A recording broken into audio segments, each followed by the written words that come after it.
और वंदे मातरम पर चर्चा के दौरान कांग्रेस अध्यक्ष मल्लिकार्जुन खड़गे ने कहा है कि हिंदू महासभा और आरएसएस ने स्वतंत्रता संग्राम में भाग नहीं लिया था। खड़गे ने कहा कि संविधान नहीं मानने वाले हमसे सवाल पूछ रहे हैं, वंदे मातरम नहीं गाने वाले अब गा रहे हैं।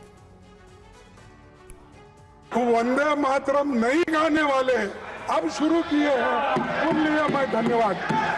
सभापति जी, मैं सदन को याद दिलाना चाहूंगा कि हिंदू महासभा और आरएसएस ने स्वतंत्रता संग्राम में भाग नहीं लिया था। यही नहीं, उन्होंने भारत के संविधान की प्रतियां भी जला दी थी। उन्हें आपत्ति थी कि जो बाबा साहब अम्बेडकर ने संविधान बनाया था वो मनुस्मृति पर आधारित नहीं था, इसीलिए हम उसको मान्यता नहीं देंगे। और यहीं पर उसको जलाया गया दिल्ली में। उन्होंने महात्मा गांधी, पंडित नेहरू और अंबेडकर के पुतले यहीं रामलीला मैदान पे जलाए। ये इतिहास है, आप पढ़िए। और जो संविधान को मानने वाले नहीं हैं और हमसे बार बार कहते हैं कि तुम क्या किए, तुम क्या करें, क्या तुम्हारे घर में नौकरी करना, क्या किए देश के लिए करें। हमारे लोग मरे, जेल में गए। चुनाव सुधार में चर्चा पर लोकसभा में बोले राहुल गांधी। आरएसएस सभी संस्थाओं पर कंट्रोल चाहता है। ईडी, सीबीआई, आईबी, आईटी पर आरएसएस का कब्जा है। नियुक्ति प्रक्रिया में सीजेआई को क्यों हटाया गया, हमें देखने के लिए दी जाए ईवीएम। ये भी कहा राहुल गांधी ने कि सरकार नहीं चाहती है कि चुनाव सुधार हो। इसके अलावा ये भी कि सीईसी को चुनाव के 45 दिन बाद सीसीटीवी फुटेज नष्ट करने का अधिकार क्यों दिया गया। राहुल गांधी ने यह भी सवाल किया कि बीजेपी लोकतंत्र को डैमेज करने के लिए चुनाव आयोग का इस्तेमाल कर रही है। एंटी नेशनल काम है वोट चोरी। तो राहुल गांधी ने आज चुनाव सुधार के मुद्दे पर चर्चा के दौरान कई अहम बातें कही, जिसमें उन्होंने कहा कि एंटी नेशनल है वोट चोरी करना। वोट चोरी किस तरह से की जा रही है इसका भी एक बार फिर उन्होंने जिक्र किया। लेकिन साथ ही आरएसएस को लेकर बड़ी बात कही कि आरएसएस दरअसल सभी संस्थाओं पर कब्जा करना चाहती है, सभी संस्थाओं को कंट्रोल करती है। After Gandhiji's assassination, the next step of project was the wholesale capture of India's institutional framework. These are uncomfortable truths, but they have to be spoken. My friends don't like the connections I'm making. They're disturbed by them. It's obvious. Because after the father of the nation was assassinated, his vision of an equal India, of an India where institutions belong to the people, had to be destroyed. And so the process started, and the RSS attempted to capture one institution after the other. And I will give some examples so that it is still clear that this is the case. Everybody knows how vice chancellors are placed on top of Indian universities today. Every single you go to any university, to any youngster in India, he will tell you. Samajwadi party के सांसद अखिलेश यादव ने लोकसभा में चुनाव में धांधली का मुद्दा उठाया। उन्होंने कहा कि मिल्कीपुर उपचुनाव में धांधली हुई, एक शख्स ने 6 वोट डाले।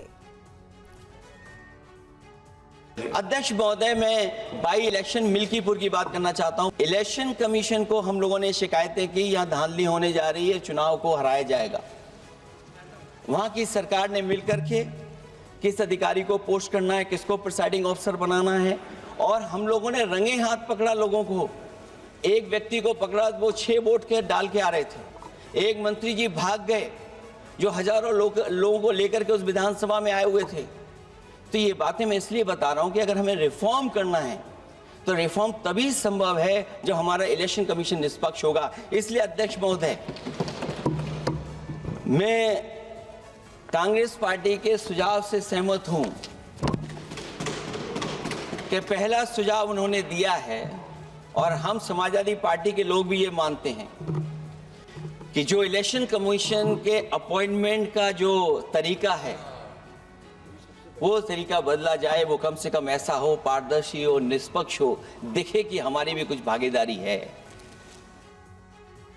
और मध्य प्रदेश के ग्वालियर में लॉरेंस बिश्नोई स्टाइल में जैकेट पहनकर फायरिंग करने वाले बदमाश को पुलिस ने गिरफ्तार किया है। बदमाश ने क्या किया था, पुलिस ने उसके साथ क्या किया, आइए आपको सब दिखाते हैं। पुलिस की गिरफ्त में ये वो शातिर बदमाश है जिसने 4 दिसंबर को चैलेंज देकर एक घर पर फायरिंग की थी। गिरफ्तारी के बाद पुलिस ने अभियुक्त का जुलूस वहीं निकाला जहां उसने वीडियो बनाकर धमकी दी थी।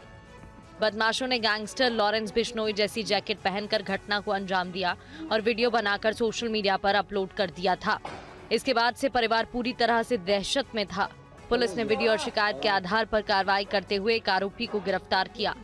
आरोपी जो है इसका पूर्व में काफ़ी आपराधिक रिकॉर्ड है। अभी उसमें जो है आपराधिक रिकॉर्ड भी अच्छे से चेक किया जा रहा है, परंतु पूर्व में इसी तरीके के यह अपराध करता आया है। साथ में इसके ऊपर NSA की कार्रवाई भी पहले की जा चुकी। अभी पूछताछ इसमें चालू है। बाकी जो आरोपी है वो है इस प्रकार की घटनाएं करता रहता है एवं पूछताछ के बाद इसमें जो है अन्य तथ्य भी पता लगे। पुलिस अब मामले के दूसरे अभियुक्त की तलाश में जुट गई है। जयपुर के नीरजा मोदी स्कूल में 4th क्लास की बच्ची अमायरा के सुसाइड केस में 38 दिन बाद भी कोई ठोस कार्रवाई नहीं हुई है। इसी नाराजगी के चलते शहर में शिक्षा मंत्री मदन दिलावर के लापता होने के पोस्टर लगाए गए हैं। ये पोस्टर शहर के कई चौराहों, बस स्टॉप और मुख्य सड़कों पर लगाए गए हैं। पोस्टर में लिखा है कि राजस्थान के सभी माता पिता मंत्री की तलाश कर रहे हैं। एक प्राइवेट स्कूल में छोटी सी बच्ची ने अपनी जान दे दी और मदन दिलावर कुछ करने के बजाय भाग खड़े हुए। सुनने में आया है कि स्कूल ने इनके विभाग को अंदर ही नहीं घुसने दिया। पोस्टर लगाने वाली परिवर्तन संस्था की अध्यक्ष रेखा शर्मा ने बताया कि नीरजा मोदी स्कूल में अमायरा ने बुलिंग से परेशान होकर अपनी जान दे दी। CBSE रिपोर्ट में भी स्कूल की लापरवाही स्पष्ट है, लेकिन शिक्षा मंत्री इस पूरे मामले में अनुपस्थित हैं। वहीं चेतावनी दी गई है कि अगर अगले 72 घंटों में नीरजा मोदी स्कूल के खिलाफ कठोर कार्रवाई नहीं की गई तो पूरे शहर में शिक्षा मंत्री मदन सिंह दिलावर का यह लापता वाला पोस्टर लगाया जाएगा। दरअसल जयपुर के नीरजा मोदी स्कूल में 1 नवंबर को 4th कक्षा की 9 साल की छात्रा अमायरा ने स्कूल बिल्डिंग की 5वीं मंजिल से कूदकर आत्महत्या कर ली थी। परिवार का आरोप है कि बच्ची को स्कूल में लगातार बुलिंग का सामना करना पड़ रहा था।